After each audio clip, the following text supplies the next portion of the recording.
Magandang umaga po ng Miyerkules sa inyong lahat. Midweek na nga at narito na ang lagay ng ating panahon ngayong August 14, 2024. Live tayo ngayon mula dito sa Pag-asa Weather Forecasting Center. Sa ating latest satellite images nga natin, wala tayong bagyo na binabantayan sa loob ng Philippine Area of Responsibility. Bagamat meron tayong bagyo sa labas, ito ang Severe Tropical Storm Ampil na halos 2,000 kilometro east-northeast extreme northern Luzon. Ang ibig sabihin pala ng Ampil ay sampalok mula naman ito sa bansang Cambodia. Hindi ito direktang makaka-apekto na sa ating bansa, hindi rin ito masyadong napapalakas ang hanging habagat.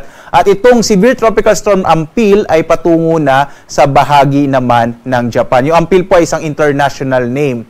At sa ngayon nga, itong southwest monsoon ang nakaka-apekto partikular na sa may kanlurang bahagi ng northern and central Luzon. At ito magdadala ng maulap na kalangitan na may mas malaking tsansa ng mga pag-ulan, partikular na sa bahagi ng Ilocos Region at dito sa may area naman ng Batanes at Babuyan Islands. Inaasahan natin hanggang sa mga susunod na araw, hanggang Biyernes, posibleng makaka-apekto pa rin ang southwest monsoon, partikular na sa Ilocos Region at sa may extreme northern Luzon.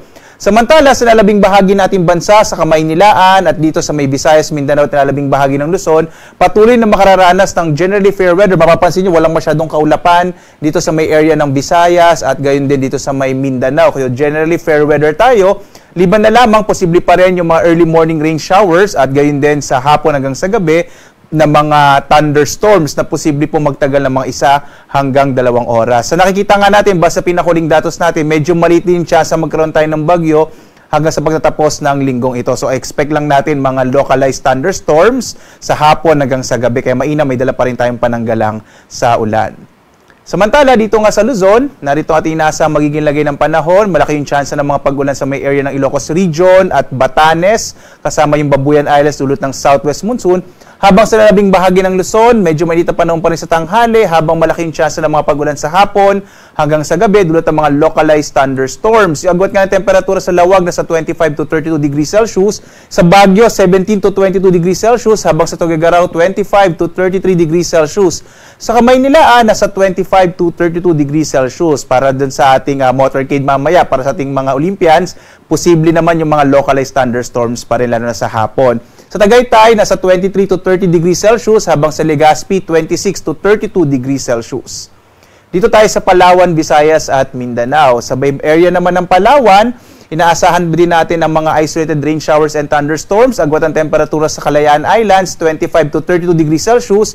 Sa Puerto Princesa naman, 25 to 32 degrees Celsius din ang agwat ng temperatura. Sa Kabisayaan, mga pulupulong pag-ulan, pagkilat pagkulog din yung mararanasan. Agwat ang temperatura sa Iloilo, 25 to 32. Sa Cebu, hanggang 33 degrees Celsius. Habang sa Tacloban, 26 to 32 degrees Celsius. Malaking bahagi naman ng Mindanao ay makararanas pa rin ng medyo mainit na panahon sa tanghali, habang malaking tsansa ng mga pag-ulan sa hapon hanggang sa gabi. Agwat nga ng temperatura natin sa Zamboanga City, 24 to 33 degrees Celsius. Sa Cagayan de Oro naman, 25 to 32 degrees Celsius. Habang sa area ng Davao, 25 to 33 degrees Celsius. Bagamat generally fair weather nga, no, pero posible pa rin yung mga isolated rain showers and thunderstorms sa hapon hanggang sa gabi.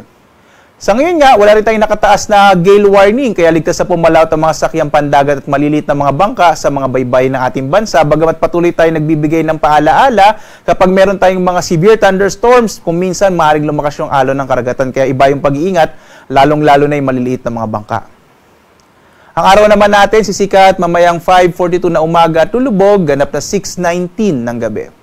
At sundan pa rin tayo sa ating iba't ibang mga social media platforms sa X, sa Facebook at YouTube. Gayon din sa ating website, pag-asa.doc.gov.ph para sa pinaka-latest, lalo na po pag meron tayong mga thunderstorm advisories, rainfall information, flood advisory, at mga heavy rainfall warning. At lahat nagbibigay update mula dito sa Pag-asa Weather Forecasting Center. Ako naman si Obet Badrina. Maghanda po tayo lagi para sa ligtas na Pilipinas. Maraming salamat po. Have a blessed day sa inyong lahat.